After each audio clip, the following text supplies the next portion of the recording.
Airbnb energy, which is I am like an anti-Prop 13, like super pro, more zoning. I've spent a lot of time in European cities. I love mixed zoning. I've seen like the disastrous, like the pictures of like what people think San Francisco is like, and it's like all the apartments, but what it really is like a million single family houses. So in general, and I think I've even read. Oh God, I hope I'm not mixing with other people. Have you used the noun Seattle-okio? Am I making that up? San Francisco. Oh, Sanford, Tokyo. Yeah. That's from Big Hero 6, the Disney movie. Gotcha. Okay. I read an article by somebody, I think it was by you, about the idea of like when you move out to the suburbs, you can have this type of housing that accommodates people as cities grow and grow.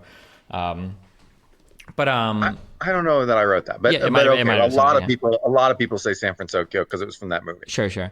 I guess, but so it sounds like we don't really disagree. So yeah, unfortunately, yeah. But I'll try to fight you on this, okay? Because this is something. This is like a feeling that I have. But this might be more of like a broadly like philosophical feeling. And maybe there's not much disagreement here. Maybe there's not. Something that is a little bit irritating to me or annoying to me. So I grew up in Omaha, Nebraska, and I lived there for about 30 years. And now I live out in California. Basically, I move around the LA area. And I see a lot of takes, especially from my generation and the one beneath me. So millennials and Gen Zers, I guess. Zoomers, I don't know if that's their official name or not. Where people complain a lot about like the cost of housing and the cost of living and all these things.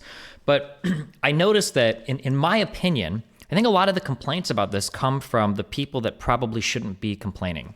So if you live in an area and the cost of housing has gotten out of control, you can't afford the tax on your house, I can understand your complaints. If you live in an area and you're getting like gentrified out of it, I can understand the complaints. But I feel like there are people that are like getting degrees from these universities. They're becoming engineers. They're getting really well-paying jobs, but they're trying to move to like downtown San Francisco, Seattle, Portland, LA, New York. And they're like, oh my God, the cost of housing is way too expensive. And it's like, do you have to only go to 4 places in the US? Is there nowhere else you can live? And that's kind of what spurred on that tweet, where I see people complaining about the cost of rent. And it's like places like Chicago have so much affordable housing, but it seems like everybody thinks if you live there, you're a loser. And then, yeah, go for it. No, I mean, it's problem. The culprit just isn't any of these things. The culprit is just the concentration of economic activity in these industries. So like, back in the 1970s or 80s or whatever, economic activity was really spread out throughout the country, and you could basically kind of live anywhere.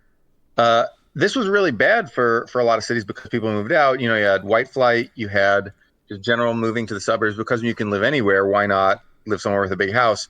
Because economic activity was so dispersed. But then it really started to concentrate. We shifted from manufacturing to knowledge industry. So now we do software, now we do biotech, now we do finance, now we do these things. And these things, for various reasons I could go into, if you want, they concentrate. They concentrate in a few places.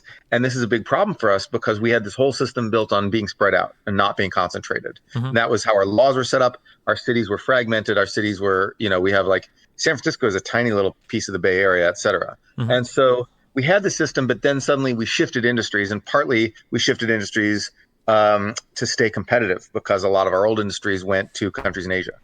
And so because of that, everybody started flocking to like the city centers, and then of the cities where this, Silicon Valley, Hollywood, New York, finance land and stuff like that. And to a lesser extent, a lot of other cities too, the superstars, right? The Seattles and the Austins and the Minneapolises and the San Diegos and the Washington D.C.s and the Bostons, and those places. And so, and because of that, the price just went way up because we didn't have a system where we just sort of expected everyone to live in the city center before. So we didn't have a good system for effectively building housing for everybody. And the people who had lived in the cities, even when you could live anywhere, were like, hey, I moved here because, this place had like local charm, and now all these randos are moving in here. Yeah. In any other country, that would be like just normal. You live in Tokyo, you can't really complain when like people move in from outside of Tokyo. But like, so people did complain, and there was NIMBYism and there was friction and all this stuff, as you know. The problem is now, because of these clustering effects, because these industries really cluster in these cities, you can't you have a choice. Like you can get like a second tier job and live in a second tier city. Or you can get a first tier job and live in a first tier city and pay like first tier rent. And so that's Can a I? bad choice for us to have. So this is something that I kind of want to push back on or get your opinion on, or maybe my data is just wrong because it's hard to find. Like, I wish that I could concretely look up like what does a software engineer make in Chicago versus LA, you know? And you can Google and there's like sites that kind of track the aggregates. But what I see on the aggregates is that the impression that people seem to have is that like if I go to San Francisco with a 4-year, you know, degree, comp sci, I get a software engineering job or whatever, I'm going to make $100,000 a year and I'm going to pay maybe $2,800 a month for a single bedroom and rent or something. That's their idea. But if I go live in Chicago, I'm going to get a job that makes like $35,000 a year and my rent might be $900. Blah, blah. It feels like people think that the software jobs that exist like outside, I know I was using one sector, but like people think the software jobs that exist outside San Francisco like pay like less than teacher wages. And I don't think that's the case. I know that like from anecdotally, yeah, in Omaha, I know we had like a PayPal thing. We have like an Amazon warehouse going up. Like there are tons of tech jobs. And now I don't want to say tons compared to like San Francisco, but these like higher education jobs exist outside of like the 4 largest megapolises in the US. But it feels like the culture kind of doesn't reflect that. Like I know, again, personally, as somebody that grew up in the Midwest, if you stayed in the Midwest, you're a loser. If you grew up in the center of the US, your goal is to evacuate to one of the coasts immediately. And then this idea that's sold to you is this idea that like you are going to get a second tier shit job. If you go to Chicago, St. Louis, even Minneapolis to some extent, like you're nowhere near as cool as the hotshots working on the east or west coast and the money's not there. Right. And so what we see when you look at, wages compared to local rents, it's the same everywhere. Brookings looked at it.